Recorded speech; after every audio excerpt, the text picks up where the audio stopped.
Welcome to the Tech Talks Daily Podcast, where you can learn and be inspired by real-world examples of how technology is transforming businesses and reshaping industries in a language everyone can understand. Here is your host, Neil C. Hughes. Greetings and salutations, and a big warm welcome back to the Tech Talks Daily Podcast. Now, way back in 2016, when this podcast was still called the Tech Blog Writer Podcast, I think it was on episode 89, I spoke with a company called CodeSignal, which was a scrappy new startup founded by MIT grads turned Google and Oracle engineers. And they created an online arena for hackers to hone their coding talents through real-time competitions. And I think they even had head-to-head battles as well as tournament-based play for this massively growing community of coders. And in the early days, they created a business around popular organised hackathons that have been held at some of the most innovative companies in the world. And things got even more interesting for them when they got backed by the former head of strategy at Microsoft, and then changing the way companies like Uber and Dropbox hired. After talking with them, it made me realise that maybe we could do away with fancy titles and piles of resumes and actually get back to recruiting people based on opportunities we give them to demonstrate their skill. So in 2016, to hire someone based on their skill, not their experience, felt like a huge game changer. But since we last spoke, the company's evolved into CodeSignal, but they're still improving technical hiring efficiency. So I invited Tigran Sloyan back onto the show for a bit of a catch-up and learn how they're helping businesses by making coding tests part of their recruiting process and also helping them to scale up their engineering team in the process. So as a podcast listener, I know you don't like long intros, so enough from me. Come and join me in a conversation once again for a good old-fashioned catch-up where we'll learn all about CodeSignal. So a massive warm welcome back to the show. Can you tell the listeners a little bit more about who you are and what you do for anyone listening that missed our original conversation, which was over 3 years ago? Hey, Neil, really excited to be back here, and thank you for having me back. My name is Tigran Sloyan, and I'm the founder and CEO of CodeSignal, as well as the Go Beyond Resumes movement, which is something you haven't yet heard about. So I'll tell you more. I think we first spoke way back on episode 89 of this podcast back in 2016, and we were talking about code fights. And even though that was over 3 years ago, honestly, from the moment you picked up the phone to talk to me today, it feels like we've just picked up where we left off. But for everyone listening, we are long overdue a catch-up. So what have you been up to in the last 3 years? Been crazy busy, and I can't believe it's been 3 years. I guess that one of the big noticeable changes is that we rebranded the company from CodeSignal to CodeSignal. The mission hasn't changed at all. The mission from the very beginning has been to even the playing field, to help people whose pedigree might not be necessarily from MIT or Harvard or Stanford to really find amazing jobs, and to help companies recruit based on merit and not companies you worked with or schools you went to. The mission has stayed the same. What has changed is that we've gradually become more of a HR tech company focused really on providing software to different businesses to enable them to go beyond resumes. And hence the name CodeSignal, which was originally made for more of a educational game, was no longer appropriate. So we rebranded to CodeSignal. I was going to say, yeah, here we are in 2019, and CodeSignal, when I was reading about you guys, I quickly found that you're still a technical assessment platform that's dedicated to helping companies actually go beyond resumes when it comes to tech recruiting. But can you tell the listeners a little bit more about the kind of problems that you're solving here, and also what makes what you're doing unique compared to other solutions out there? Absolutely. If you think about what's happening in the last 30 years, right, education is becoming very much democratized. 30 years ago, in order to be a really highly qualified software engineer, the only way to acquire those skills was to go to a well-known school or some well-known company, which there were a few that were hiring software engineers back then. So your options were pretty limited, and it made sense to kind of recruit based on looking at your resume and seeing if you went to some of those universities that teach those skills and worked at some of those companies that would help you acquire those skills. Nowadays, 30 years later, with the rise of internet, which has been the primary driving force behind this, education is becoming more and more democratized. From GitHub to Stack Overflow to Code Academies and Khan Academies to MIT OpenCourseWare to edX, the amount of educational resources available out there to learn skills like software engineering is growing exponentially, and it's only accelerating. Yet if you look at the recruiting world, unfortunately, the recruiting world has not been catching up with that revolution, and it's still kind of basing decisions at the very, very top of the funnel, right when you apply, just primarily on the keywords on your resume. But there are so many amazing people who are highly qualified due to this educational revolution, and their resume does not reflect that in any way. So there's this complete imbalance where companies are struggling to find talent. They're battling each other. They're trying to throw everything they got at it, but they are still struggling to find enough qualified people, qualified engineers to build their products. But in most cases, when you look at how they're doing it, they're just still fighting over that small talent pool that has pedigree. When I was researching you and looking at what's changed since we last spoke, I also came across the recent launch of Certify by CodeSignal, which I believe is the first technical assessment product that can be used at the very top of the hiring funnel and actually helps businesses make unbiased decisions, but at scale. And for anyone that missed that announcement, can you just give me a bit of an overview of that product? One of the very key differences between how we think about technical assessments and how some of our competitors might be thinking about it is, I believe more and more in standardization, right? I believe the way the world is going to go beyond resumes, which is what Certify does, is through standardizing assessments. If you think about any wildly scaled and accepted assessments like SATs, GREs, GMATs, or TOEFL for all international English language assessments, every company, every university doesn't build their own assessment, right? It just doesn't make sense because building assessments, designing assessments is a very difficult process and it requires an expertise. It's a field of its own, right? Designing highly calibrated and well-researched assessments. In order to accomplish the same thing in technical assessments, we've basically launched Certify, which brings several standardized assessments, right? From a general coding assessment that's becoming a standard very quickly with new grad and early talent engineers, all the way to specialized assessments that are used for more senior engineering hiring. And it's gradually becoming a replacement for resumes where it could be more of a data-driven profile instead of just a list of companies you worked at or schools you went to.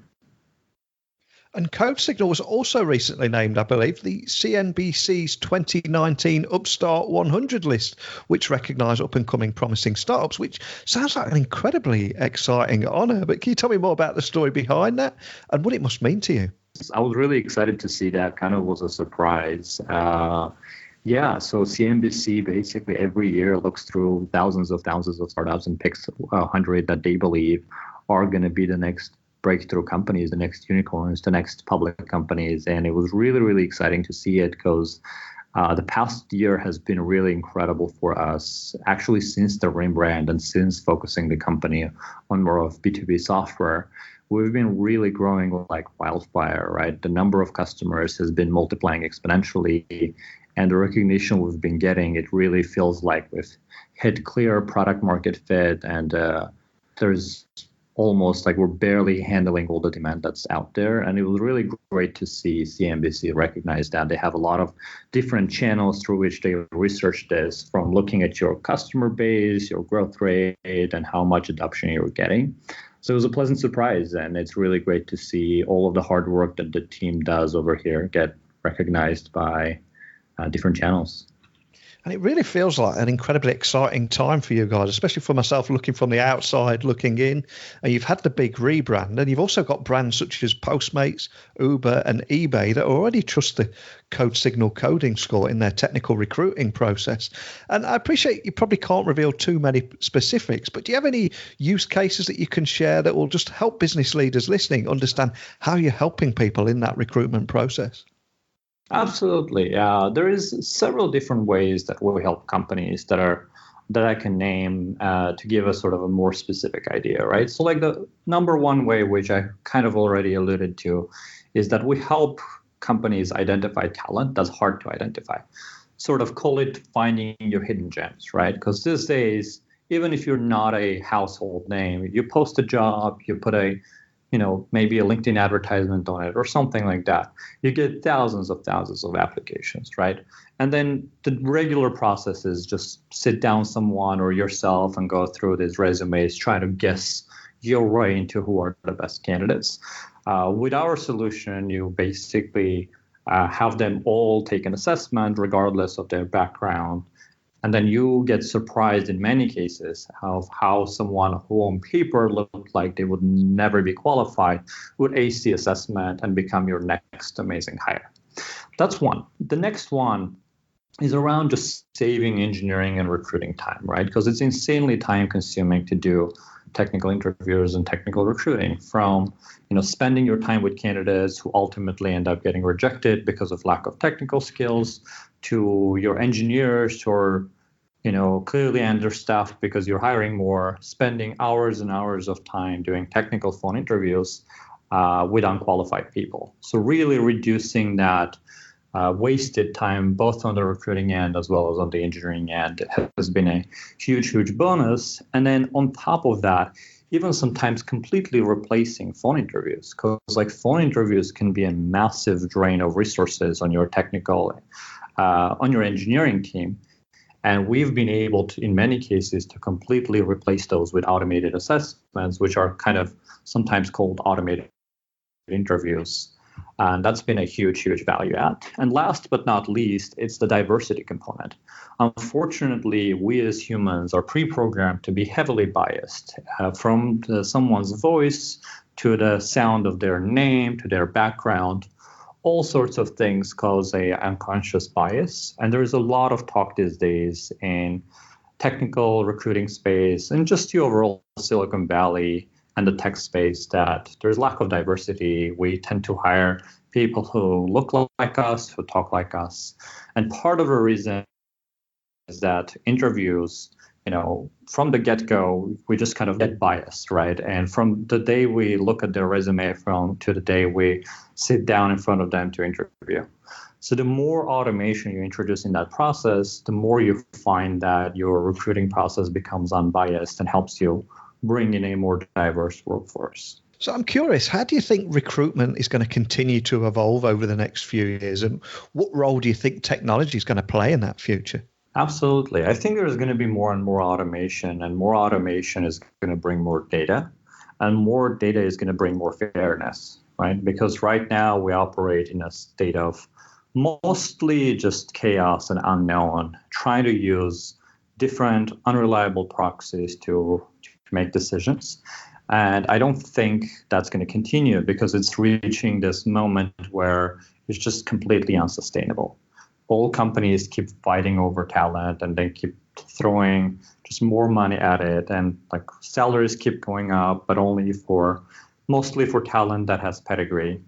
Yet there's armies of people who are highly qualified who go unnoticed. So I think it's gradually reaching a point where we need to change something. We really need to make a difference. And I think over the next 10 years, what will happen is, first of all, resumes will be completely gone. I think they will be replaced by something more like a credit report, right? So like if you think about a credit score and a credit report, it's a very data-driven approach to loaning someone money. And if you go back 60 to 70 years ago, it was actually very similar to technical recruiting today. When you wanted a loan from a bank, you had to go in for an interview. And depending on your background and depending on how much the the interviewer liked you, you would either get a loan or not. It was a very, very biased process and a guessing game. Unfortunately, for a credit score and credit report, it took almost 40 years to reach full-on adoption after it was created. But I'm really hoping that these days things change at an exponential rate. So over the next 5 to 10 years, we should be able to completely get rid of the current process and replace it with something that's a lot more data-driven. So in this data-driven world, which is full of automation, what do you think especially with the emergence of new technologies as well, what do you think that'll mean for the average hiring manager out there that could be listening? What do you think their average day will look like in the future? I think the average day would look like with less interviews because, again, I don't think humans are really qualified to conduct good interviews. It's just very difficult. Like, we're programmed through evolution to be biased, right? Our brain fills in the gaps. That's what it's designed to do. Whenever something seems to be unclear or undeterministic, your brain fills in the gaps. In most cases, it fills in not in the way that's beneficial to you. So I think an average hiring manager of the future would be doing less interviews and relying more on automation to tell them, here's a highly qualified candidate, not only through their hard skills, but also soft skills, because we're also notoriously bad at identifying soft skills. We all say, hey, we want to hire people who, maybe are humble or have high EQ, but we're not very good at measuring those things. A lot of the times, that's the great area also where bias creeps in. So I think in the future, we'll be doing less hiring and we'll be building our teams faster and finding that they're just better than they used to be, because now automation helps us just be more honest about what we're doing. When it comes to average recruiter, I think recruiters would absolutely still be there. A lot of the times there's talk about like, oh, is automation going to replace recruiters? I don't think so. I just think automation will help recruiters focus on what they should be doing, which is recruiting. And recruiting to me means convincing people that your company, your job that you're recruiting for is the best match for them, right? That's a difficult task on its own. Yet the majority of time, what a recruiter spends their time doing is, looking through resumes or reaching out to people, trying to evaluate them based on their pedigree or, scheduling interviews or things like that. So like when you automate all those things, what's left to do is what's key. Convince me that this company is the perfect fit for me and get me to take that job. Fantastic. And you have been on an incredible journey, but I'm curious because none of us are able to achieve success without a little help and a little inspiration along the way. So is there a particular person that you're grateful towards who helped you get where you are today? Is there anybody that springs to mind? I think the person that springs to mind right away would be my dad, who kind of early on had this crazy belief that being from middle of nowhere where I grew up in Armenia, you can actually, go on and become highly successful in whatever you want to do if you focus on one subject only for a prolonged period of time and you just keep at it every day through hard work, right? So like very early on in my days when I was a teenager, he got me into math and math competitions, and he had this crazy belief that if only I focused on math only for many hours, regardless of my natural talents or anything else, I would be able to accomplish great things. And what do you know? 4 to 5 years into his theory, I was competing for international math medals against some of the best math kids in the world. And that's kind of what eventually got me to MIT, which started my career. Fantastic advice. And for anyone listening that would like to find out more information about what you're doing at CodeSignal or reach out to yourself or a member of your team, could you point them in the direction of the best way of doing that? Email is Tigran, Tigran at CodeSignal.com. And if you want a demo of the product or talk to someone on our team, that would be sales at CodeSignal.com. And obviously, CodeSignal.com is the website if you want to go check it out for yourself. Excellent. And I think in the interview process or the hiring process, we see so many people that blag their skills and that can interview really well. And there's so many different arguments about the power of an introvert and an extrovert and how we all perform differently in different scenarios. And I think for too long, we've had people that blag their way through interviews and that interview really well, but actually can't do the job and can't solve the problems that they were hired to do. And the cost of a bad hire, I think, is as much as 30% of their annual wage. So it is such a big deal. And I love how you're tackling this and solving this problem head on. So thanks so much for coming on again and sharing this story. But just promise me it won't be 3 years till we get to speak again. I'll try. We should definitely check in more frequently because from here on, things are going to keep accelerating. So I'm sure it won't be too long until you'll be like, hey, I need to talk to Tigran again. Excellent. I'll speak to you again soon. Thanks again. Thanks you so much, Neil.